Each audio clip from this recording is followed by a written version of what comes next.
مجھے بہت معاف کرنا، میں تبلیغ ہی کی دین ہوں جو کچھ ہوں، میں تبلیغ ہی کی دین ہوں جو کچھ ہوں، لیکن چالو مدرسے میں آپ کا جماعت میں جانا یہ نسل کے ساتھ خیانت ہے. صاف بات کر رہا ہوں میں.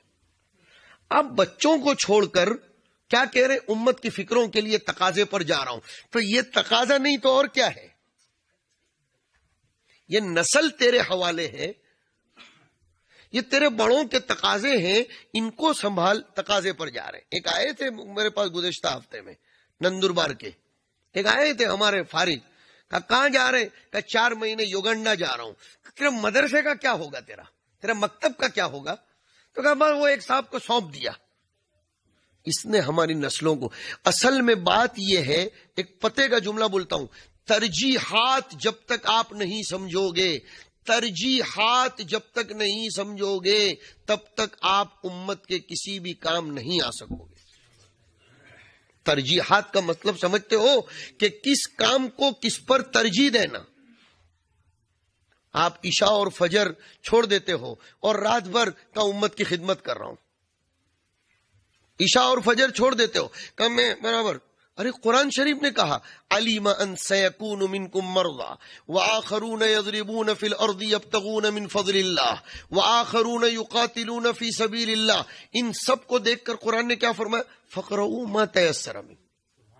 اس پر غور کریں گے. جو ذی استعداد علماء ہیں وہ سمجھیں گے بہت قیمتی بات میں نے کہی ہے کہ تہجد ایک مرتبہ چھوڑ دو، لیکن فرائض اس میں کوتاہی نہ ہو.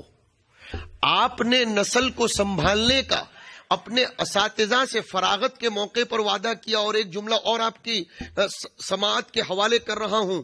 دستار فضیلت جو آپ کے سرانے پر دی گئی، وہ دستار فضیلت نہیں ہے، وہ دستار نیابت رسول ہے.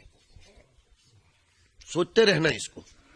اور نیابت رسول سب سے پہلے انما بعثت، بولو، معلما. مولانا الیاس صاحب رحمت اللہ علیہ کی دور اندیشی کو داد دیجئے کہ نظام الدین کے مرکز ہونے کے باوجود وہاں مدرسے کی بنیاد ڈالی. اور مولانا یوسف صاحب رحمت اللہ علیہ نے اتنی مشغولیت کے باوجود امانی الاحبار جیسی شرح لکھ کر حنفیہ پر باقی ماندہ قرضے کو چکا دیا. علمی مشغلے میں رہیے.